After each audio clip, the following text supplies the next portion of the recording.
Hey, welcome everyone for another Thirsty Thursday quarantine edition. There's nothing else to do, no events to go to, so we are talking to different people about topics. In this episode, I'd like to welcome Phil Jacobson from #Paid. Also here in Toronto, they do a lot of influencer marketing, and we've just been seeing a lot about TikTok in the e-commerce space. So that's what we're going to be talking about today. So cheers, Phil. Welcome. Let us know what you're drinking in the chat box. Give us a cheers where you're from, wherever you are. Come say hi. Cheers. Good luck to the audio editor for that one. But yeah, so the topic is TikTok. If you haven't heard of TikTok, it's the latest social network.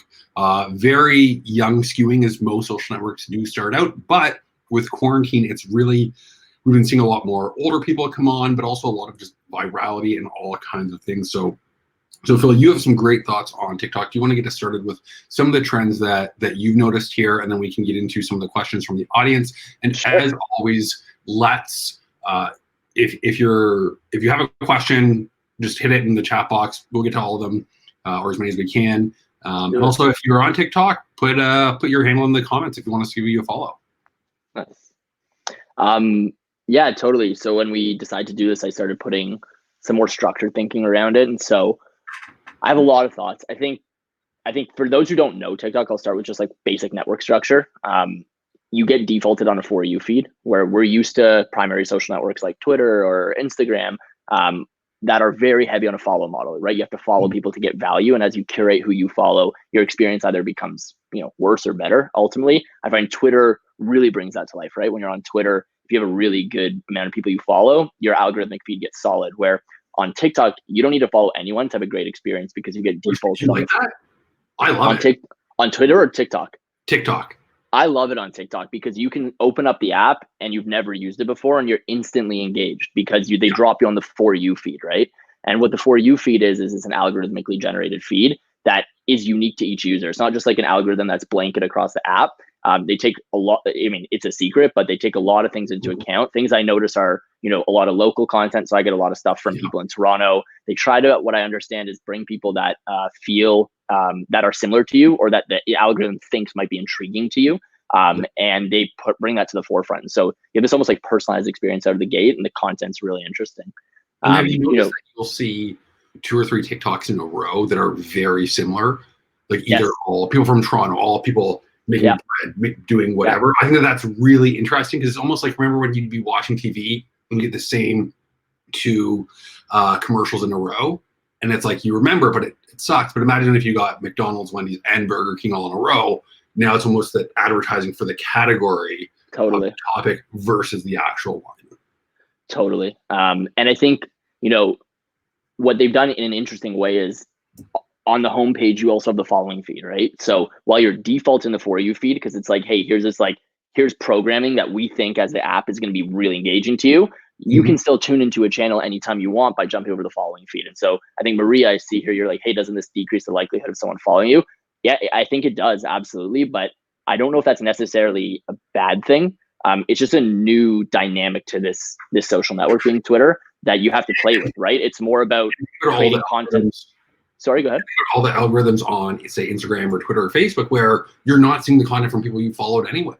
True. And I noticed that they tend to serve you up a few videos of the same person, and they do make it really easy to just, like, the biggest button is the follow button. It's bigger than the share or download. Yeah, totally.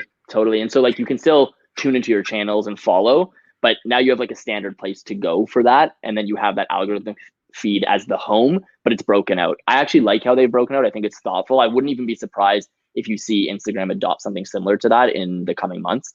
I think what's also really interesting about TikTok, before I get into like more, detail, is how the editing tools are so heavily baked into the platform, right? Instagram's original innovation was filters on photos, which was a crazy thing back in 2010, right? They made anybody who had an iPhone 4 at the time make your photos look beautiful. And now, like, TikTok's taken that, but like, what it should look like 10 years later, which is just really robust editing tools. And so you can create really, really cool content with maybe something that it seems not that interesting on, with raw video, but once you edit it, throw on some sound, then you've got something really interesting. And so, that's really the last part when you think about the fundamentals of the network, is that sound is a really core part of all content, right? Whether it's music or voiceovers, a soundtrack, unique sounds, you have to have sound tied to your video, which makes it just super engaging. Once you've got sensory all flipped on, whether it was visual and what you hear, and you're swiping, you really get immersed in the experience. And I find myself losing like 45 minutes at a time, and I'm like, what just happened? I'll be going on late at night, and then all of a sudden it's 1 a.m. And you make two really good points there. Is one, there hasn't really been a social network that's audio, that focuses on audio. Twitter was very text heavy. Facebook was your real life friends. Instagram was very visual. SoundCloud and Spotify kind of. It was me that was SoundCloud and Spotify, right? Like, this is sound in general, right? Like one of my friends has really been trying to get popular on TikTok, and he loves voiceover videos. So he takes people who have like done a video where they're speaking, he takes their audio and then does his own version of a voiceover. And so he'll find like celebrities going on a rant on TikTok and then voiceover, pretending to be them. And that kind of content spreads really interestingly for him. It does. Like, I post a couple of my personal one because I do, my only impression that I can do is the movie trailer voice. And I would just do dumb things like when two men did a podcast on TikTok. And like my one video got 80,000 views. And it was literally connecting an Apple Pencil charger dongle. And that was it. Why? Oh, that's brilliant. Brilliant. And it was like, when one company required you to have 18 dongles. And it was just people bashing Apple. It was crazy. But that brings up another good point, is both you and I had viral hits like within the first couple of videos that we posted. I know. Yeah, it was wild. I think this is actually a great transition because, I think one thing I'd love to share with everyone is, I see 3 buckets of content. And maybe I'll speak about the buckets and then kind of like how I played into that personally. And it worked. I don't know if I got lucky. Well, I mean, I don't know. I did get lucky. But I see 3 buckets of content. I think they give everyone a few hits early on. So you get that dopamine hit and you get it. And you're just chasing that dragon of the next big one, the next big one, the next big one. It is totally possible. That would be clever.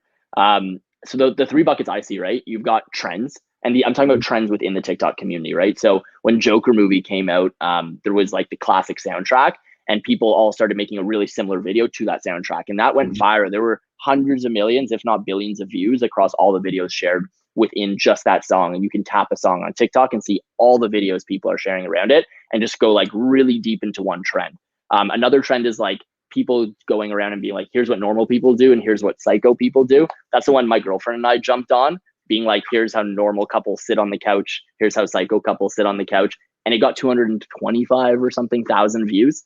That was my one that popped. How do you psycho couples sit on the couch, by the way? We just sat across from each other really far on the couch, where like the normal couple was sitting close together. We didn't really think much about it. We were sitting on the couch and Mel was like, hey, let's make a TikTok. And I was like, sure. And we tried to figure out what was one that we could just do at home on the couch. And that's what we thought of. And next thing we know, it's got hundreds of thousands of views, which was really cool. So that's one bucket, right? Trends. And if you identify trends that are really popular, you can jump on those trends and apply your own creative lens to it. But what you get to do is unlock this opportunity to go viral, because so many people, once they find a trend they like, they'll tap the song and then go deep and watch 30 videos within that trend. And so you're kind of everyone's fishing in one spot. You're just like, hey, I'm a fish going to go there now. And your goal is to get caught, right? And so I find an easier way to go viral. The second bucket would be dancing. That's what TikTok, I think, is like widely known for. And I think I'm actually noticing it becoming the video of 3 people doing, if you're running an ad, the sound's off and people are doing this, you want to see what they're doing. And then so you download the app. So it's perfect because, again, it's visual, it's audio, and you get involved because you start doing it as well.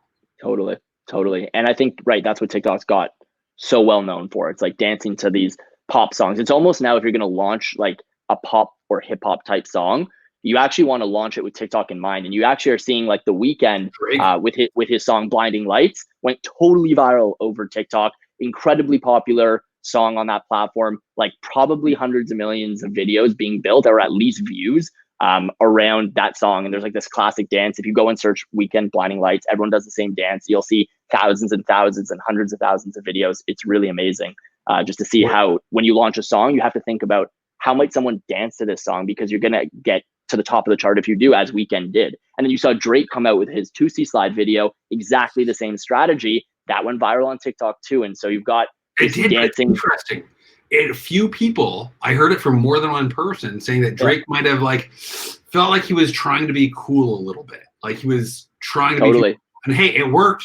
But you know what? It was really interesting, especially in Toronto, where like it's Drake City, to hear people say, you know what, Drake, like a little too old for the TikTok. It was kind of interesting to hear that pushback for the first time. Whereas for the last 7 years, everything Drake does was a meme. Like I think it was 4 years ago today that the album cover views of him on the CN Tower, and everyone was photoshopping everything else. I remember I photoshopped it too. He's really good at it. Yeah, I remember that. He also did the one with the lights that were flashing, the phone one. I forget the name of the song right now, but yeah. So anyway, so you've got that dancing to pop songs as kind of that second bucket, and the last one, which I find the most compelling yet the most difficult, right, is creating your own unique content. Creating something that's not a trend already that you're jumping on top of, not jumping on top of an existing dance towards some sort of popular pop song or hip hop song. It's actually just creating your own unique content. And that's where, when you think about how might I go viral, bucket one and bucket two, those are the easier ways to go viral, right? People are already looking for this type of content. They're already watching these dances. They're already watching these trends. You can jump on and you have a much higher likelihood of getting a lot of visibility on that content. Then when you think about the creating your own content, you're either going to go flat or you might pop, and it's a lot harder. But what I find interesting about, this creating your own unique content is that it's the most sustainable, right? My sister's been working hard on going viral on TikTok, and she's done a really excellent job. In the last month, she's got, one video over 440,000, one over 220,000, a couple over 100,000, a bunch over 10,000. And she's just like starting to figure it out. Now she's acquired about 3,000 followers. And what she told me that I found really interesting was, you want to create something that stands out, that emotionally resonates to, when you're creating your own content, that really pulls on either humor or heartstrings. And then it has to be something you enjoy doing, because ultimately, if you find a niche of content that performs well with people, if you don't enjoy doing it, you're not going to want to create more, but you should create more if you find something that resonates with people. And so now you start to see the rise of people who are like super popular for cooking shows in their kitchen, or who are super popular. I've seen a few e-commerce experts talking about how to buy ads better that are super popular.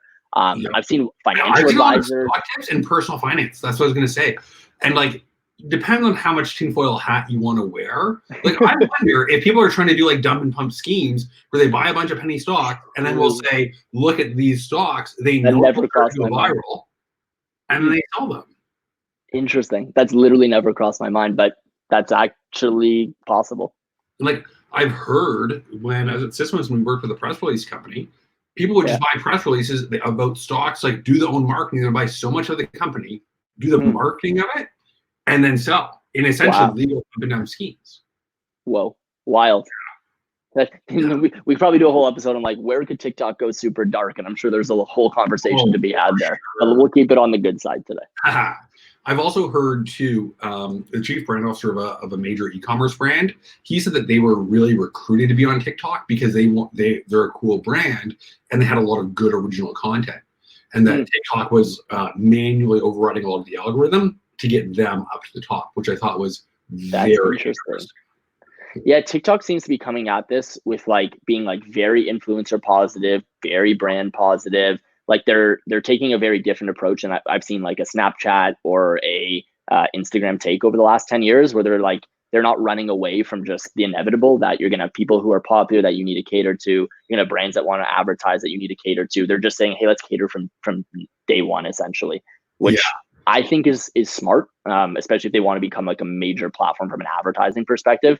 And I think they have the potential for sure. I think so too. And they just announced the shop button for influencers, or that they're testing it. I saw an article earlier today. So they know what they're doing. They know what their business model is. It's been proven. They know that with Snapchat, it's a one-to-one messaging platform.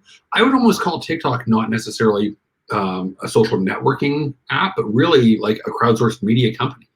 I would consider it more media than social. Yeah, it's like an always-on talent show. Yeah, it is. That's a great way to put it. Like little things I'm sure that jugglers do very well because you've got the vertical. Probably, camera. Like, who knows? And I've actually learned quite a bit from TikTok. I've learned more about cooking from TikTok than I bought the masterclass than Gordon Ramsay's masterclass. Like, it's actually pretty crazy. Very interesting. I think so. 3 buckets. 3 buckets, right? And I think what I really want to get across is like, you've got trends, you've got dances, pop songs, you've got your own unique content. I think trends and dances, easiest way to go viral. It doesn't mean it's easy, because it's not, but it's the lowest hanging fruit if you want to try and jump on a trend. So I think like if I'm a brand, what I'm thinking is, when I see a trend that's a positive trend, how might I integrate my own brand into that trend and create content that people might actually enjoy? Right? Like there's a trend with people going to the same song with a blanket over their head from upstairs to downstairs in their home, to the kitchen to get snacks at night, and then go back to their room. If I'm a blanket company, like I'm jumping on that trend. I'm finding the influencers who are doing that. I'm asking them to use my blanket and tag me. I am creating my own content, trying to do some fun stuff.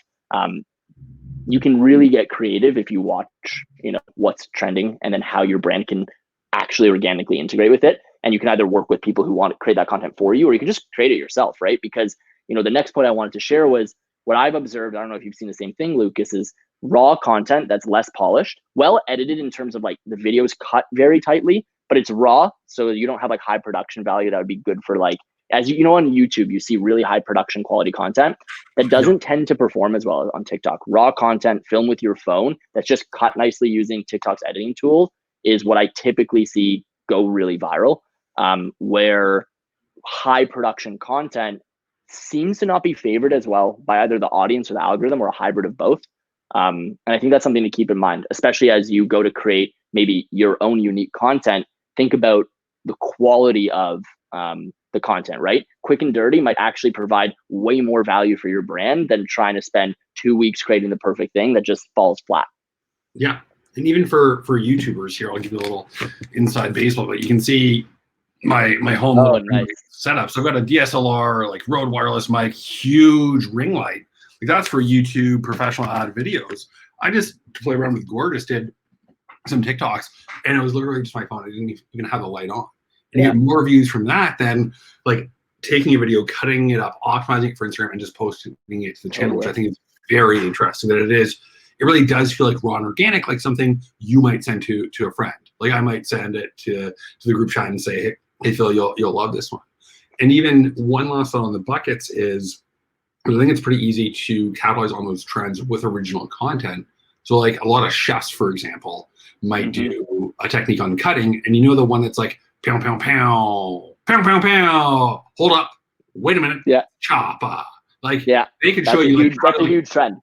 You capitalize on the trend and tie it into what you're doing, and then go chop, chop, chop, chop, like whatever it is. And if I'm a knife brand, like if I'm a D2C knife brand, I am working with every single popular person. I'm giving them my knife and being like, hey, do this in this video. And I'm creating my own content, and like I'm trying to take over that trend. Like let's have my product be front and center for every single brand, right? Sorry, for every single viewer there. Because these trends just happen, right? And various products can fit in really well if you're thoughtful about it and experimental.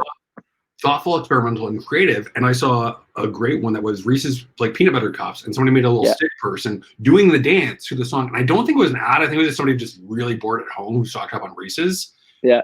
But it's perfect. Like perfect way for a brand to capitalize on it. And again, what does that take? Like 30 photos with your phone? Yeah. It's low production value, and then it works, right? That raw content. People are going to TikTok, I think, to be more vulnerable. When people are going out and dancing and being seen by hundreds of thousands of people, and they're a lot more comfortable to do so, you're never seeing that on Instagram. Like where Instagram is this polished version of your life, TikTok's the like, hey, we're all a little bit weird out there. Like let's just put it out there, and it's okay. It's actually kind of cool.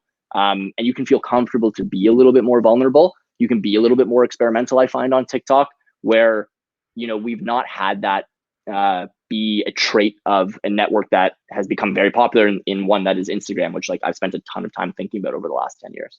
Even YouTube. There's a couple of questions that tie in well here as well. What's the best time to post on TikTok? And I think this segues into some of the lessons from your sister. There really is the best time because the shelf life lasts a long time. I'm still getting views on my video that I posted a month ago. So if you're worried about the time of posting at 8 a.m. local versus 7 p.m., it doesn't really matter. And so when I created the Gorgias TikTok, I got served up a video that was like 3 months old because I think they'd identified that this is a fun video that sort of shows people how to make a TikTok. They could recreate this themselves without too much effort. Like it's entertaining and replicatable. Yeah, it's interesting you say that, because when that video like that my girlfriend and I posted that that got over 200,000 views. For the first few days, it didn't get very much. And then I checked back in, I was like, oh, whoa, this has 10,000 views. When did that happen? And then I checked back and now we're at 50,000. Now we're at 100,000, and it just accelerated really quickly. And so I think like the timing of the post, I don't think is actually a factor they take too hard into consideration within the algorithm. I don't know exactly why something picks up 3 days later or immediately. I think the more followers you have, that's where you can start to get content picked up more upfront, more immediately. I have like 20 followers or something, right? And so the other thing too, on that note, is if you're a celebrity joining, they're going to bump you up to the front. It's been amazing how if you're a celebrity joining TikTok, like I remember when it was rare to have 1 million followers on Twitter or rare to have 1 million followers on Instagram. Now that's like 2 videos to get 1 million followers. I know. Well, there's one of the girls that's like the most popular on TikTok. This person named Charlie D'Amelio. She joined TikTok in June, and had 0 followers. Naturally, she's got almost 50 million followers now, and she's become like one of like a quasi celebrity at this point. They brought her to the Super Bowl. She was in Super Bowl ads, like out of nowhere, right? It hasn't even been 1 year, and this is now like a tier 1 influencer, you know, on the edge of like celebrity. It's why, you know, I can't imagine how much TikTok has changed her life. You download an app to just have some fun with some dances, and next thing you know, you're a celebrity. And you know, I when you see how fast something can pick up within TikTok, you know, I question how long that lasts, right? Because as it continues to scale and continues to scale, can this exist? This same behavior exist in 2 years from now? I assume not. And so if you act with the assumption that no, it can't last for 2 more years, then, you know, being a first mover, and I mean, at this point, you're not a first mover, but being an early adopter and jumping on TikTok as a brand right now, where brands are still early within the platform, I think there's a lot of opportunity and a lot of potential upside when it comes to like really developing your brand and your reputation with, you know, the younger demographic, you know, whether that's 15 to 25, although I'm seeing a lot of 25 to 35s in my feed because TikTok obviously knows I'm 30, right? Yeah, which is scary that they know that. Well, no, you put your age in, so it's not, I guess. I told them. But so good question from Maria. How can businesses leverage TikTok? So let's jump into that, and then I really want to get into the insights from your sister who's gone viral quite a few times. Sure. I mean, I'll start. First off, if you have sort of a visual or a how-to type of brand, that's super easy. I wouldn't recommend going like repurposing too much content, like recutting up videos. I would just reshoot the video if you can for TikTok, but show behind the scenes, show like cut up content into 15 to 60 second snippets. So for Gorgias, we're a software company. Our buyers are not on TikTok. I use TikTok to stay relevant in e-commerce, but also to just rehearse content. So I did a video, I think it's seven asks you can have with every customer service interaction. And I put 6 of them on TikTok just to rehearse what I was saying, and 3 of them got over 500 views with no followers. So it's a good way to practice and rehearse for your more polished content. Maybe you get lucky and stay where you are. Maybe you're just squatting on your own domain or handle, so you don't have to go through the pain of trying to get it later on. Yeah. I also have a friend who has almost 1 million followers, if not more than 1 million followers on TikTok, but his audience is actually his dog. He's a little bit older, so more Gen X boomer. He did essentially an infomercial with a couple 100,000 views, and it got no real sales from it. So I would say in that case, use that to, like you said, get in with a younger demographic and drive your other channels. So maybe it's not necessarily driving a sale, but driving new followers to your Instagram or YouTube pages. Totally. Yeah, and I think there's still merit in like something I noticed, because I mean we work in the influencer space at #paid. You know, everyone comes in with many people come in with a new brand, and they're like, how do I go get customers today? You know, the first step, marketing hasn't changed even though the channels have changed, right? People need to know who your brand is and know what your products are about, why they're different, why they're better, so they can make a purchase decision, right? And so TikTok, I think, has a lot of opportunity, yes, to pump your own channels, but also to just build strong awareness, you know, and I understand it's a little bit more difficult to measure, but to build strong awareness with a demographic that could be your buyer. If I'm a consumer brand selling something online, there's a really interesting opportunity to just really tell my brand story in a super creative way. And to your point, use it as a test bed for content. Whatever works really well, repurpose it for Instagram or reshoot for that channel. There's a really interesting opportunity to do that if you're a consumer brand, at least. Yeah, absolutely. And I mean, now with influencers being able to test the shop now button, you can probably pick up influencer marketing at the rates you were doing for Instagram back in 2014, 2015. It's going to be a little bit more manual, but like find some of these chefs, like going back to the knife example or the blanket example, send it out to 10, 20 people and just see if your following grows and then push back. Certainly. Especially now, and the one thing that we haven't mentioned is just people, there's so much more inventory of people with nothing to do right now that are just looking to be entertained. Maybe they're cutting cable, cutting Netflix to save money. TikTok is free. I think that's really accelerating the growth. And depending on how long that we're really locked down, sheltered in place for, the studios aren't producing new content. So we're going to run out of new TV shows and stuff to watch in a few weeks or months or whenever it's up. Yeah.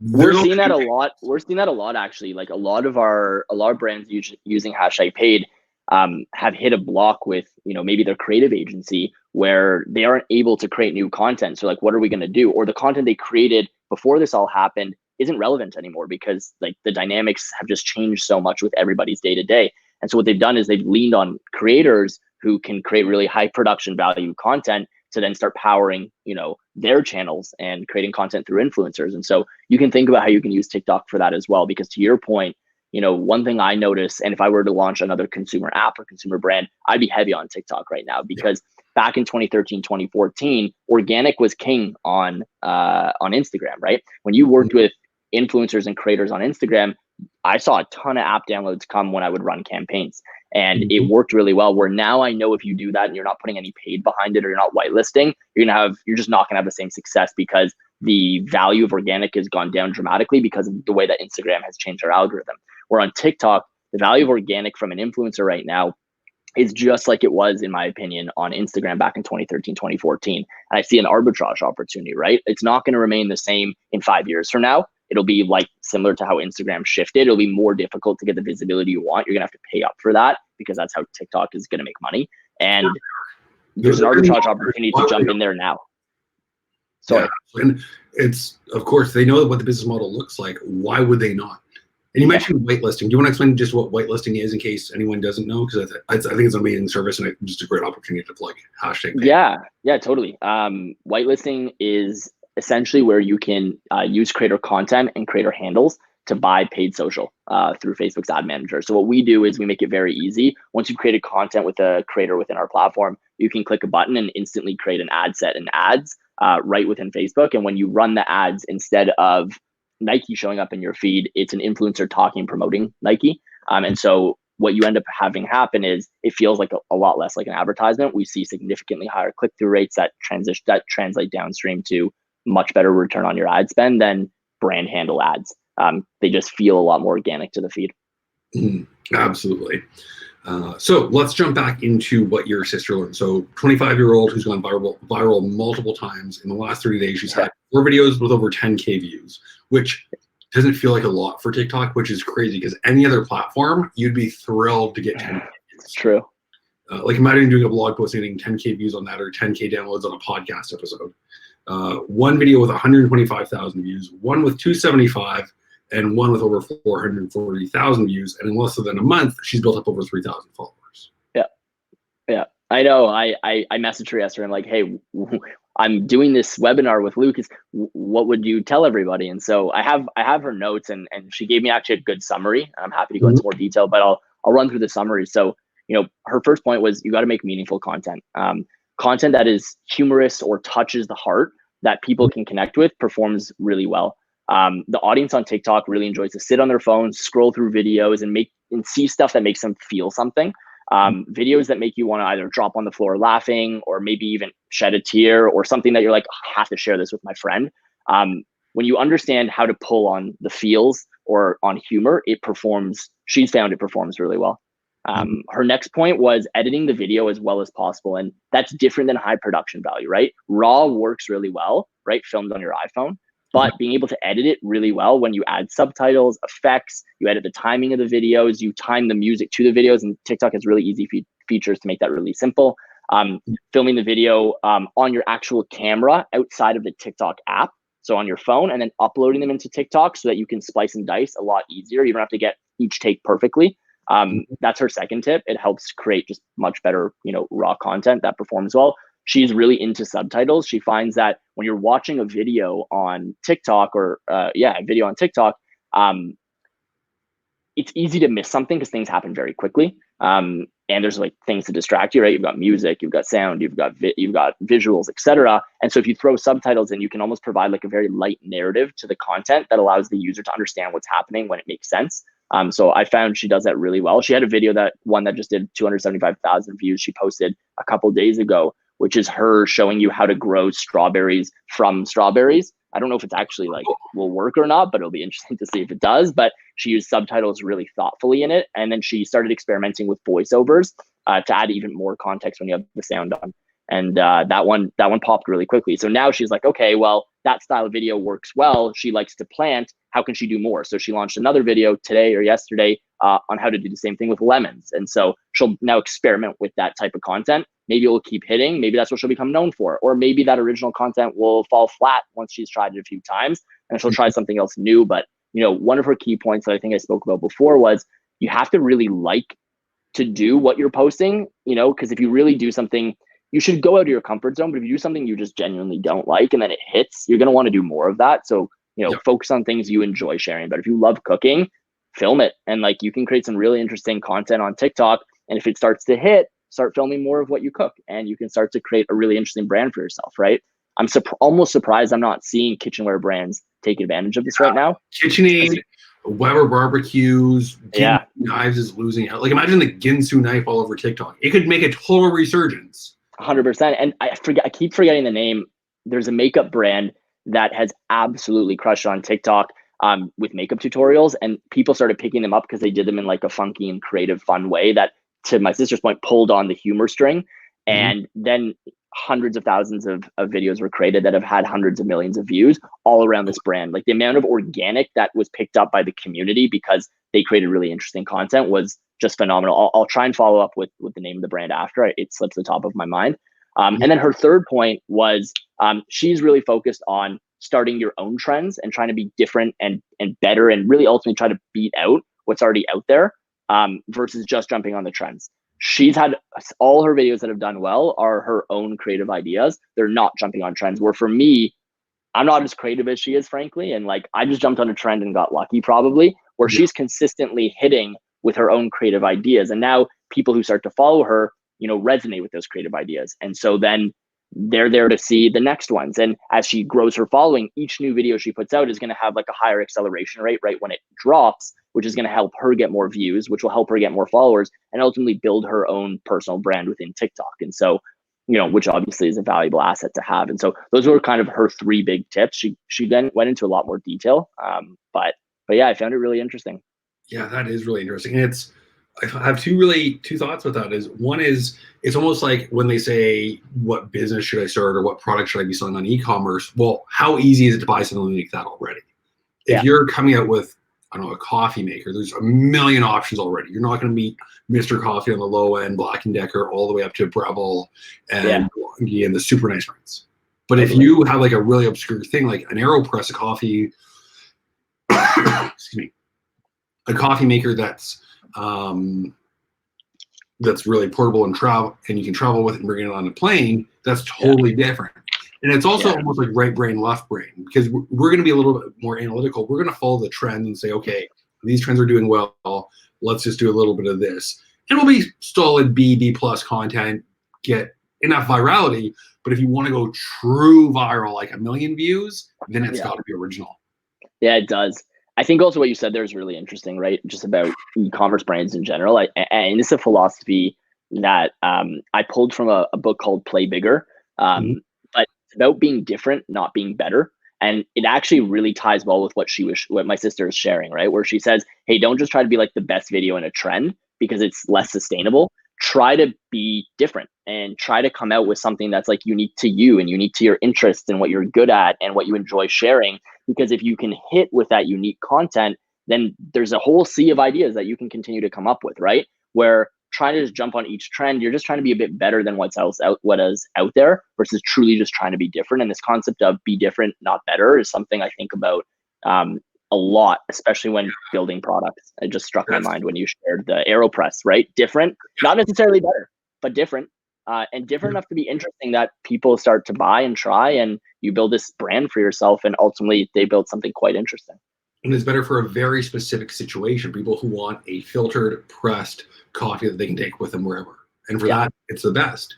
Totally. And you see brands try to do their employees doing the dance trends, and they all kind of suck. People just don't give a shit about that. And you're not good enough at dancing. You've got the cast of So You Think You Can Dance multi winners. You're not going to dance better than them. You're not going to dance better than J-Lo. And if people don't know you, they don't care.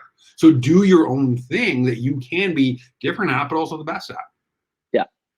Cool. So should we get into some questions here? Let's do it. Perfect. So let's start with a live chat. Talia, so I had one video that went viral within a week. I reposted a few months later to test out timing, and it only got 80 likes. Any ideas why? It was original content. If you reposted it, I would say that they probably know that it wasn't original. The file name might have been the same. They maybe know that you're reposting it. That would be my guess. Also, Phil used a fishing reference earlier, so I'll use another fishing reference now. Sometimes you just drop a lure in, and the fish that gets caught, it's their unlucky day. Sometimes everyone's speeding and you get pulled over by the cops. Sometimes it's your unlucky day. Maybe that first video was just lucky. Going back to our tinfoil hats earlier that we have no proof on, it could also be that because it was one of your first videos, they gave you that boost, so you'd want to keep producing more videos. Totally. And I think like ultimately, you just got to keep shooting your shot, right? I think if the intention is only to spread as much as possible, you might actually hold yourself back from coming out with the most creative ideas that end up being the ones that hit, right? I find like the more that I think about the idea, the less successful it often is on TikTok, and the less I think about it, the more it succeeds. And so it's one of those like, be vulnerable, be creative, be different, create a bunch of stuff, put it out on a regular cadence. And you'll start to see what resonates with people, and the stuff that gets more comments and more people like showing what they think about your content, double down on that, right? Yeah, absolutely. So we have another question in here. Is it possible to be too different or too unique when it comes to content on TikTok, seeing that the objective is to draw people based on content they might engage with? I mean, being different doesn't mean being bad. Like Weird Al is different, but he's very good at what he does. Yeah. Obviously, you can be too different, but you still need some semblance of quality. But it's like that saying, if you're 1 in a million, you're 1 in 700,000, or there's 700,000 people just like you in the world. So you're probably a lot more common than you think. But I mean, if you're doing horrible singing of original songs while playing like the fence with a spoon as an instrument, probably a little bit too different. But you never know. Even with that, some people might like hit.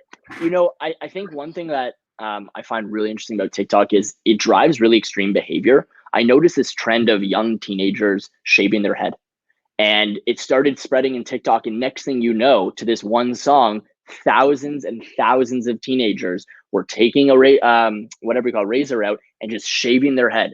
And it was boys and girls, and it was just like, it went viral. And it's like fairly extreme behavior in the sense that, I mean, like, these are people who typically would not have shaved their head, but everyone on TikTok was doing it, and it just spread. And so I don't know if it's possible to be too different or too unique. I think as long as your intention is positive, because I think that's really important. As long as your intention is positive and what you're creating is like not a bad piece of content that, it encourages negative behavior or anything like that, and that's like, you should not do that. If there's positive intention behind the content, it's a little weird or a little different or a little unique, I think you should try it. That TikTok's about that. TikTok's about vulnerability, where there's a significantly lower amount of judgment than somewhere like Instagram, which it's like people delete a post if they don't get more than X amount of likes in 5 minutes, right? Yeah, I agree 100%. And I saw the same thing. It's almost disturbing of women and girls just cutting their own bangs. It actually made me uncomfortable. And like that's, TikTok, that was what we were saying earlier. There's a whole conversation about the dark side of TikTok, right? For all the interesting things happening about this behavior that it drives and this like herd mentality that it drives, where people just jump on these trends.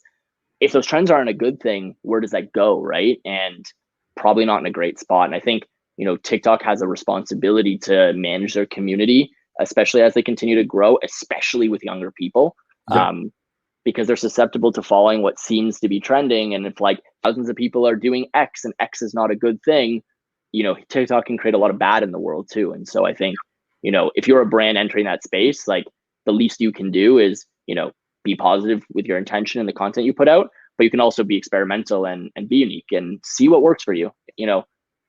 Let the crowd judge, essentially. Yeah, absolutely. And it's interesting. I think that we could go down a very deep rabbit hole with our tinfoil hats on that, but yeah, I know. But we won't. So next question.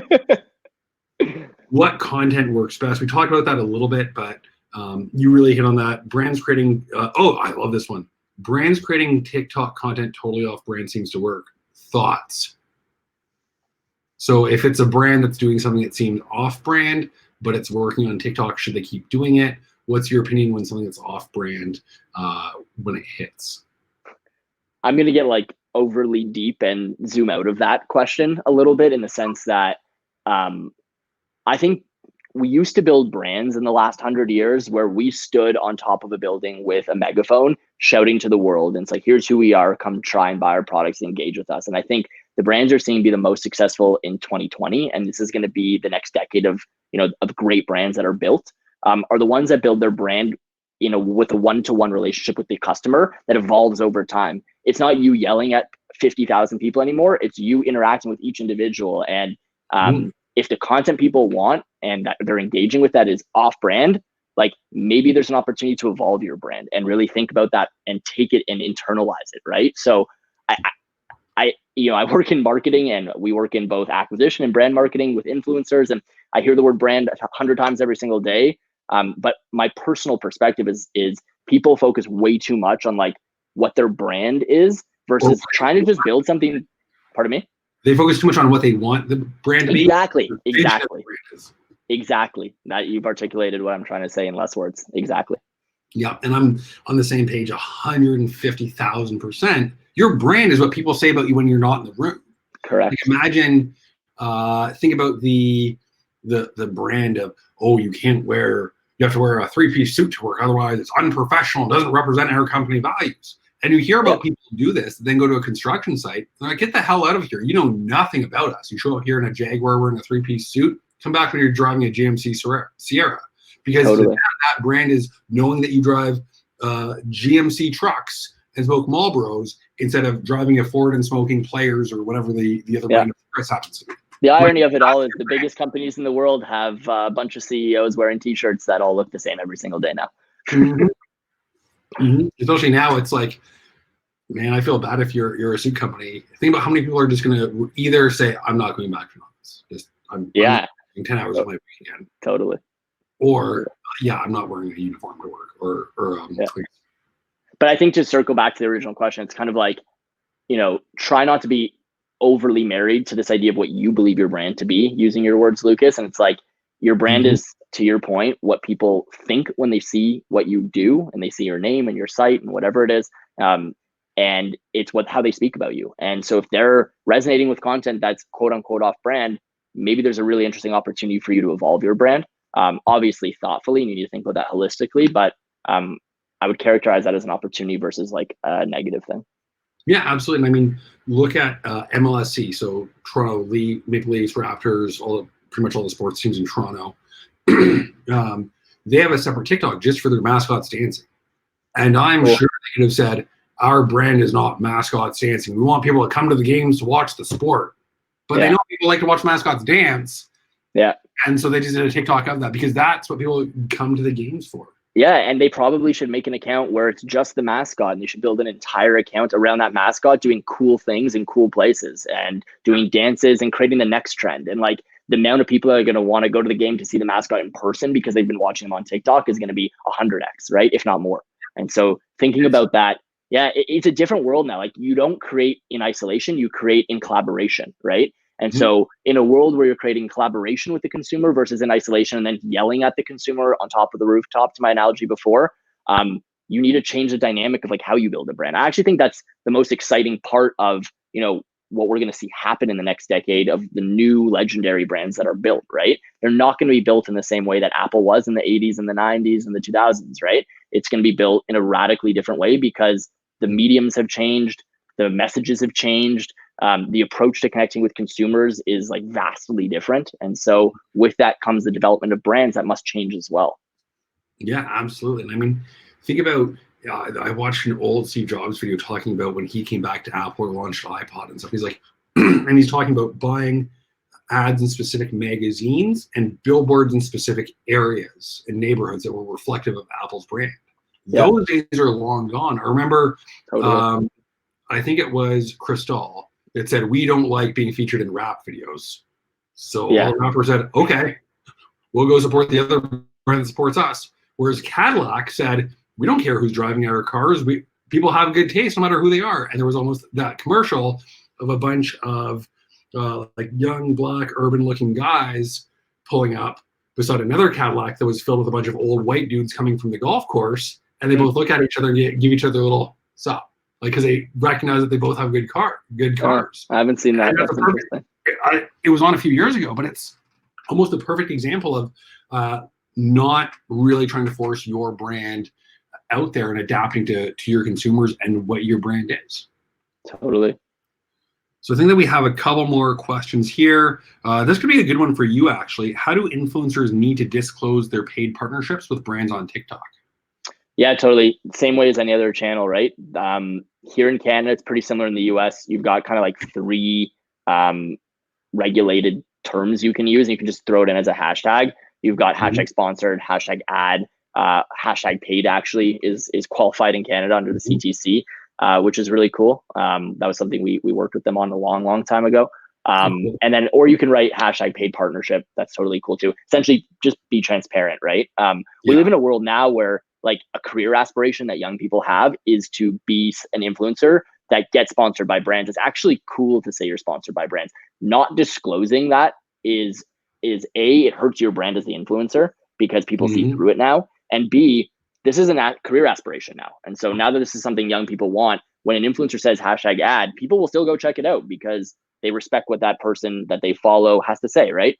There's this thing with influencers that I like to characterize as attainable aspiration. And it makes it very different from celebrities, where an influencer is someone who's kind of just like you that just happened to get popular on the internet because they were able to create some really interesting content that resonated with a large group of people, where, you know, anyone could really do that if you have an iPhone and an internet connection, right? Where it's a lot harder it was a lot harder to become a celebrity, where you needed to, you know, find an agent and, you know, audition and all these things. The audition now is like, put your stuff on TikTok or Instagram and like see if you can hit. And if you can hit, keep hitting. And your audition, you know, to our point earlier, everything has changed, right? You don't need to go to an agent and auditions to become popular. You just build a one-to-one relationship with a large audience of people and you can become the next celebrity, right? Oh yeah, absolutely. Like Hot Ones, it was just a guy eating spicy wings with other YouTubers. Now it's on Global, they're re-syndicating it. And who knows what that could turn into? That could easily be like an Ellen DeGeneres game show where if you get the question wrong, you have to eat a super hot wing and it gets harder, and then you tap out and lose the money. Like who knows what that could turn into? Totally. That is the audition. Yeah. So I think that. So in summary, there though, just disclose. Hashtag ad, hashtag paid, hashtag sponsored, paid partnership. They're all cool. And I mean, if you are being approached by a brand and you get, just do your best to disclose it. Be transparent. Say, I mean, you can put this. I was paid to post this, but you know better on that one. Totally. I think that's what we talked about. What content works best. I see Ryan here has a question in the question box. Yes. So, are there any analytics tools available to look for trends? So the search certain types of videos, etc., on TikTok. So I think that we can really break this down into two parts. One is the analytics side, which the ironic thing about this whole live stream is that neither of our companies integrate with TikTok yet, but I'm sure we will. But for really digging into the content, so beyond the search, beyond just being a user, what tools have you heard of to really impact with TikTok? Yeah, I actually don't have a good answer for this question. I haven't put a ton of energy into this area. You know, we're working internally on getting TikTok, you know, integrated really well into our platform. We've actually done, helping some of our brands in more of a manual way, run some TikTok campaigns that have done well. But a lot more brand awareness focus versus bottom of funnel focus at this moment in time. I know that on TikTok you can go in and there's like analytics in the settings, and you can turn on your account, I believe, as a business account to be able to get better analytics. But outside of that, I haven't spent a lot of time looking into this, so I'm not fully sure. Yeah, and Holly just posted a tool, Pentos, in the comments. Oh, cool. Usually though, you're so handcuffed by the actual platform itself, and you see this with a lot of other tools. Start with what they're providing and start on the platform. They want to keep you there, and that's usually the best bet. And if they have an API, you can start to export that out to dashboards, and then working with one day a company like #paid that has those tools to be able to measure it and bring it into one area. So perfect. Well, Phil, we're almost up on time. My beer's empty. Is there anything that you want to plug? Where can people find you? Where can people listen to your podcast? What's going on over at #paid? Sure. We're on Twitter. That's kind of like our channel. We share a lot of content that's produced to our platform on Instagram. We're #paid on both, written out, not the actual hashtag, because you can't do that in a handle. My own handle is Phil_Jacobson. I tweet too much probably. And then we have a podcast that has become really interesting. We've got some really fantastic guests on it. It's called the B2c Growth Show. You can look it up on Spotify or Apple Podcasts. Our most recent guests were Webb Smith and Taylor Holiday. The content's fantastic. Roger, our VP Marketing, runs our podcast, and I listen to it just personally because I learn from it every time I listen to it. So I encourage everyone to check it out. But yeah, what about you? Yeah, thank you for asking. Nobody ever asks where they can find me. They just plug themselves and then they end the live stream. Obviously, at Gorgias.com, you'll probably get a follow-up email from me after here. If you don't know, we are running a stimulus. If you're an e-commerce brand, you've seen a dip in sales, we'll give you up to 6 months free. Otherwise, we're still the #1 help desk for customer support, so come check us out. You can find me on Twitter at Walker Lucas, on TikTok and Instagram personally at Pumpkin Spice Lucas. I changed my name once, and everyone seems to love it. So I do like that. Keeping it there. And then just Lucas at Gorgias.com. Just if you Google me, if you really want to get in touch with me, I'm sure you can find a way. But the easiest is probably replying to the follow-up email of this. Cool. Lucas, thanks for having me on. This was a lot of fun. Absolutely, it was. Thanks so much for listening in, and hopefully we do some more of this in the future. Cheers. Cool. Take it easy.